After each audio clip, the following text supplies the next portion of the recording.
Bien, entremos en materia. Imagina este escenario. Acabas de liderar una revolución que puso al mundo de cabeza. Derribaste un imperio, sus ares, sus leyes. Ahora tienes una hoja en blanco. ¿Qué haces? Buena pregunta. ¿Te pones a escribir un nuevo código penal, un código civil, todo desde cero? ¿O haces algo mucho más radical y declaras que la ley en sí misma es una herramienta de los opresores y que, junto con ellos, debe desaparecer? Es una pregunta que suena a examen de filosofía, pero fue el dilema real y, urgente de la Unión Soviética en sus primeros años. Exacto. Y para entender cómo lidiaron con esta encrucijada tenemos una colección de fuentes fascinante. Hay desde análisis académicos sobre los proyectos legales soviéticos hasta guías de investigación de Harvard. Y una joya, la autocrítica de Evgeny Pashukanis. Ah, el gran teórico. Sí, un teórico legal brillante que fue forzado a renegar públicamente de sus propias ideas para sobrevivir. Un pequeño spoiler, no le funcionó. Ya me lo imagino. Así que nuestra misión hoy es rastrear el viaje de locos que tuvo el concepto de ley en la URSS. Vamos a ver cómo pasaron de soñar con un futuro sin abogados ni jueces a usar la ley como un arma para consolidar el poder absoluto. Empecemos por el principio, justo después de la Revolución de 1917. El ambiente era, de euforia utópica. La idea no era reemplazar las leyes del zar con mejores leyes, sino abolir la idea misma de ley formal. Se hablaba de legalidad revolucionaria, ¿no?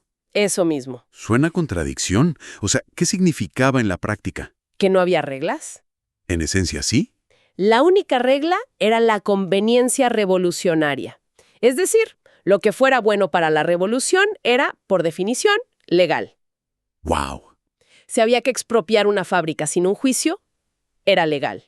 Si un tribunal popular decidía una sentencia basándose en su conciencia socialista en lugar de en un código, eso era la norma. La ley escrita era vista como un fetiche burgués. Un obstáculo. Un obstáculo, exactamente. Un momento.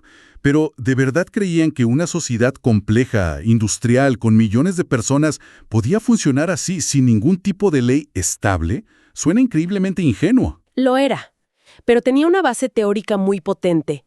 Y aquí es donde entra nuestro protagonista trágico, Evgeny Pashukanis.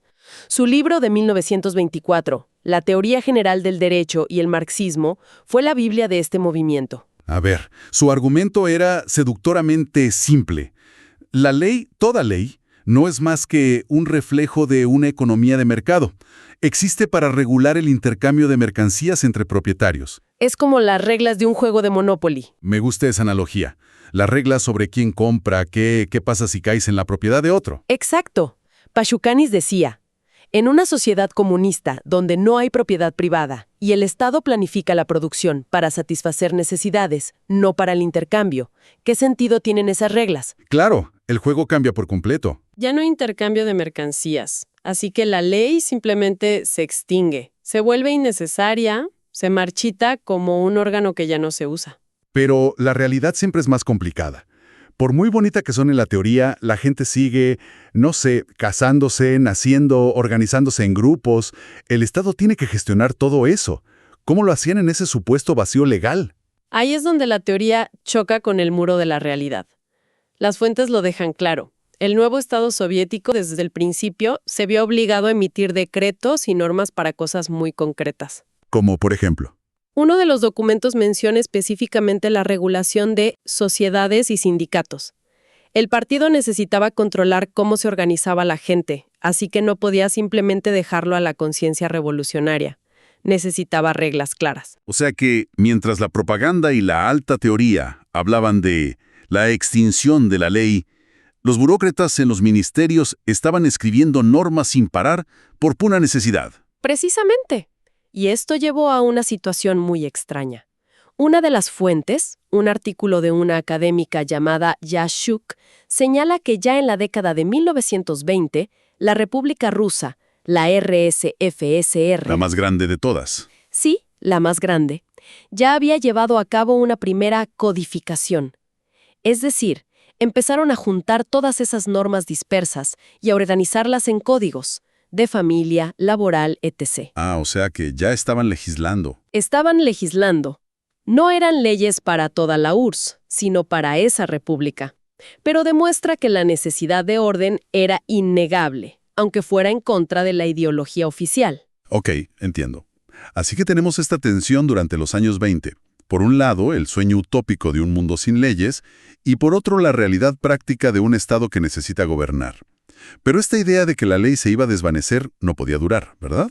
Para nada. Me imagino que en cuanto alguien como Stalin empieza a acumular poder, esa idea se vuelve peligrosa para él. Peligrosa es poco decir. Se convirtió en un obstáculo ideológico que había que demoler. A finales de los 20 y principios de los 30, Stalin está consolidando un poder absoluto. Claro, los planes quinquenales, la colectivización. Convirtiendo en un leviatán, más poderoso y centralizado que nunca. La teoría de Pashukanis era ahora un estorbo, una herejía. ¿Y qué hacen? ¿Simplemente la ignoran? No. Hacen algo mucho más soviético. La redefinen por completo. Stalin le da la vuelta al argumento de una forma que es, hay que admitirlo, una genialidad de la retórica totalitaria. A ver, nace el concepto de legalidad socialista, y el propio Pashukanis en su texto de autocrítica se ve obligado a citar la nueva línea del partido. Es una frase increíble. Dice algo como: la extinción del Estado no ocurrirá debilitando la autoridad estatal, sino a través de su máxima consolidación. Espera, ¿cómo? Para que el Estado desaparezca, primero hay que hacerlo todopoderoso. Así es. Eso es un cheque en blanco para cualquier tirano. Es lógica orwelliana en estado puro. La guerra es la paz, la libertad es la esclavitud. Es exactamente eso. Y este nuevo concepto, legalidad socialista, tenía objetivos muy claros y brutales, que las fuentes detallan. Primero, proteger la propiedad estatal a toda costa. Claro, el robo de un saco de grano de una granja colectiva se convierte en un crimen contra el Estado. Segundo, destruir a los enemigos de clase, los kulaks, los saboteadores, reales o imaginarios. Y tercero, me imagino, impulsar la economía. Ser el motor de la construcción de la economía planificada. La ley ya no es un residuo burgués, es el arma principal de la dictadura del proletariado. Y me imagino que esta nueva ideología necesitaba un documento fundacional, un símbolo. Correcto. Y ese fue la Constitución de la URSS de 1936, a menudo llamada la Constitución de Stalin. La que se vendió como la más democrática del mundo. Esa misma. Pero en realidad era la consagración de este nuevo papel de la ley como instrumento del partido. Y con esta Constitución en la mano, se lanza el proyecto más ambicioso hasta la fecha: la creación de códigos legales unificados para toda la Unión Soviética.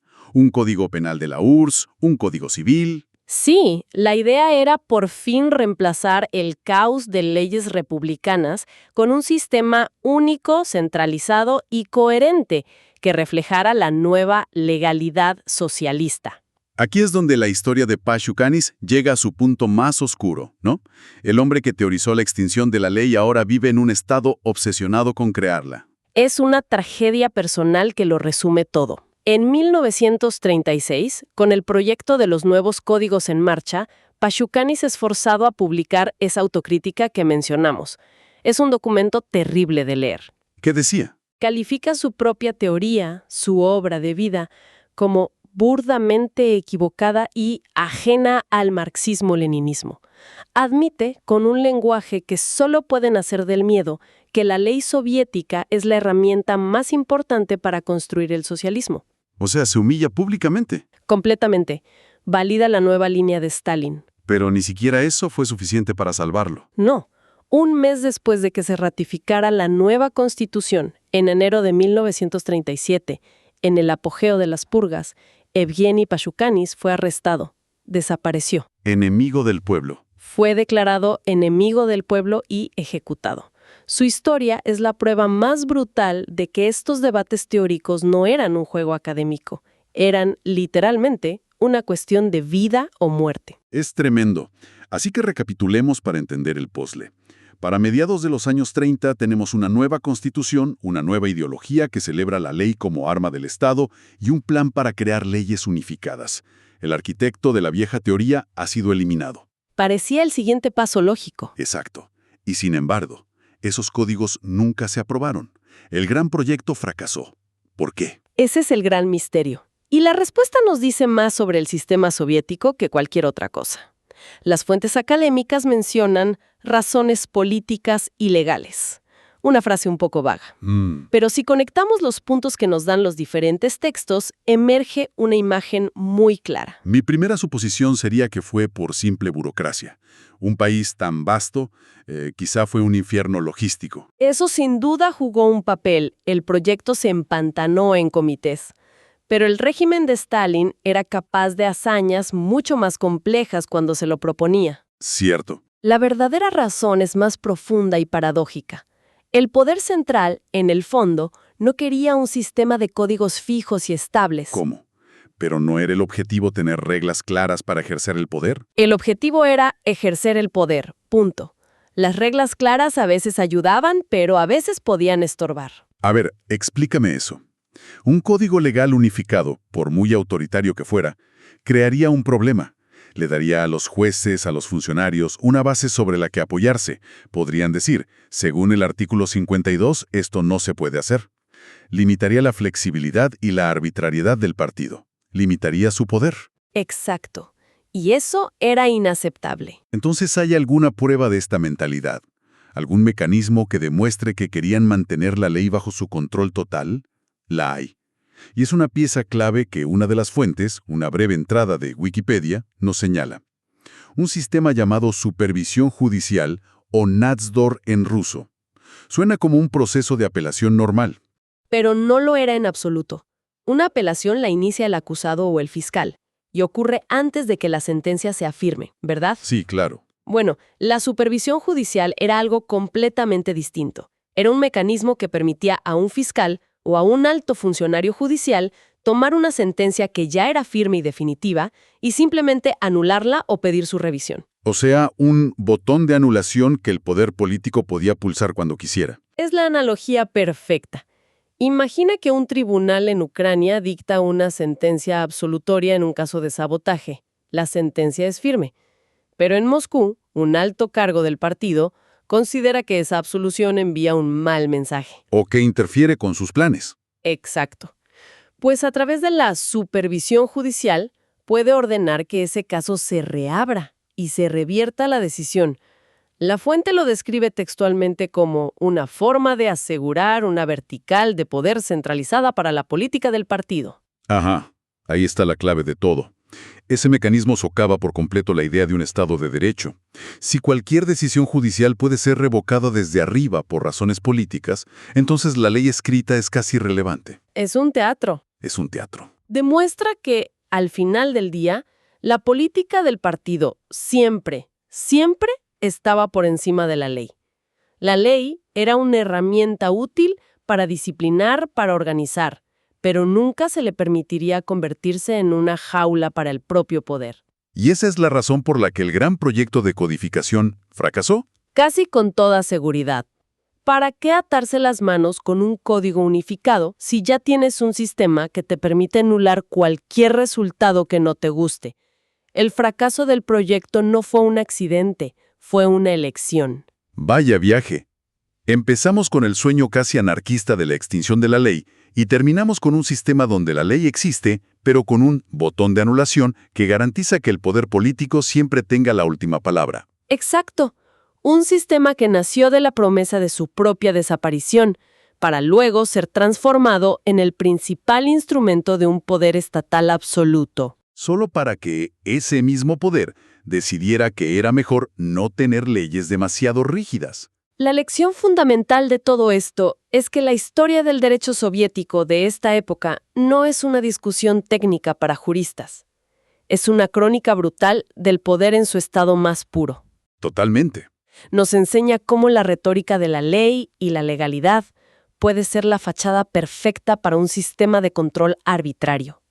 Se crea un sistema legal formal, pero al mismo tiempo se construyen mecanismos paralelos, como la supervisión judicial, que aseguran que la ley nunca sea un verdadero límite para el poder. Y esto nos deja con una idea para darle vueltas, ¿no? Hemos analizado un sistema legal que fue explícitamente diseñado para servir a una ideología y a un aparato de poder. Es un caso extremo, pero nos obliga a mirar nuestros propios sistemas con otros ojos. Plantea una pregunta que sigue siendo relevante hoy, en cualquier país. ¿Hasta qué punto nuestras leyes reflejan realmente principios abstractos de justicia y hasta qué punto son simplemente el producto de las prioridades políticas y económicas de un momento determinado? Es una buena pregunta, y la pregunta más inquietante de todas. ¿En qué punto una línea delgada se cruza y el Estado de Derecho corre el riesgo de convertirse, sutilmente, en una herramienta para el derecho del que tiene el poder?